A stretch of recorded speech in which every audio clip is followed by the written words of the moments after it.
ബിജെപിക്ക് കീഴടങ്ങുന്ന മുഖ്യമന്ത്രിയാണ് കേരളത്തിലുള്ളതെന്നും ബിജെപി കോൺഗ്രസ് ഡീലാണ് സംസ്ഥാനത്ത് നടക്കുന്നതെന്നും എം.വി. ജയരാജൻ ആരോപിച്ചു.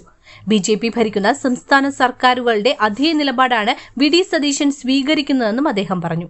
വൈക്കം ഏരിയ കമ്മിറ്റി സംഘടിപ്പിച്ച പി. കൃഷ്ണപിള്ള അനുസ്മരണം ഉദ്ഘാടനം ചെയ്ത് സംസാരിക്കുകയായിരുന്നു അദ്ദേഹം. ബിജെപിയുടെ സംസ്ഥാനത്തെ നേതാവ് സുരേഷ് കഴിഞ്ഞ ദിവസം പറഞ്ഞു, വി.ഡി. സതീശന്റെ സർക്കാർ ഈ വന്ദേമാതരം പൂർണ്ണമായി ചൊല്ലുന്നില്ലെങ്കിൽ വിവരമറിയും. ഒരു ഭീഷണിയാണ്. ആ വന്ദേമാതരം പൂർണ്ണ രൂപത്തിൽ ചൊല്ലണമെന്ന് പറഞ്ഞുകൊണ്ട് ചീഫ് സെക്രട്ടറി വിദ്യാഭ്യാസ സെക്രട്ടറിക്ക് സർക്കുലർ അയച്ചു. വിദ്യാഭ്യാസ സെക്രട്ടറി മുഴുവൻ സ്കൂളിലേക്ക് സർക്കുലർ അയച്ചു. പ്രതിഷേധം ഉയർന്നു വന്നപ്പോൾ തൽക്കാലം പിൻവാങ്ങി.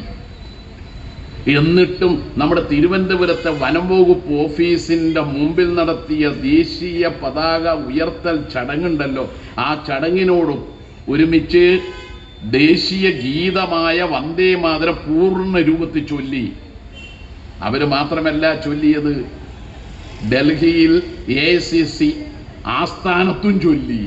തുടർന്ന് നടന്ന റാലിയിൽ ആയിരക്കണക്കിന് പ്രവർത്തകർ അണിനിരന്നു. Advocate P.K. ഹരികുമാർ അധ്യക്ഷനായ ചടങ്ങിൽ TR രഘുനാഥൻ ഉൾപ്പെടെയുള്ള മുതിർന്ന നേതാക്കൾ പങ്കെടുത്തു.